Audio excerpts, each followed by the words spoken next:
கொடியான சீன பெருஞ்சுவரிலும் பறந்த தமிழக வெற்றி கழக கொடி. தலைவர் விஜயின் அரசியல் வருகைக்கு மக்கள் மிகப்பெரிய அளவில் ஆதரவு கொடுத்து வருகின்றனர். நடைபெற்றுக் கொண்டிருக்கும் திமுக ஆட்சியில் பெண்களுக்கு பாதுகாப்பு இல்லை.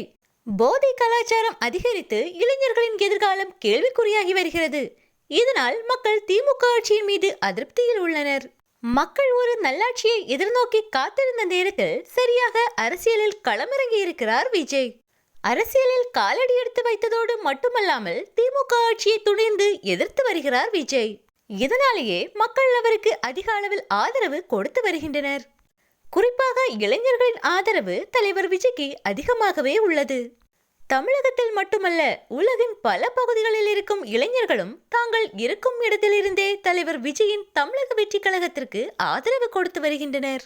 அமெரிக்கா, ஆப்பிரிக்கா, மலேசியா, ஜப்பான், இலங்கை போன்ற பல நாடுகளிலும் தமிழக வெற்றி கழக கொடியானது பறக்கும் காட்சிகளை சமூக வலைதளங்களில் நாம் பார்த்திருப்போம். தற்போது சைனாவிலும் பறக்கிறது தளபதியின் தமிழக வெற்றி கழக கொடி. உலகின் 7 அதிசயங்களில் ஒன்றான சீன பெருஞ்சுவரிலும் தமிழக வெற்றி கழக கொடியை பறக்கவிட்டுள்ளார் இளைஞர் ஒருவர். சீன பெருஞ்சுவரில் நின்று கொண்டு தமிழக வெற்றி கழக கொடியை பிடித்தபடி புகைப்படம் எடுத்து சமூக வலைதளங்களில் பதிவிட்டுள்ளார் அந்த இளைஞர். இந்த வீடியோ தற்போது இணையத்தில் வைரலாகி வருகிறது.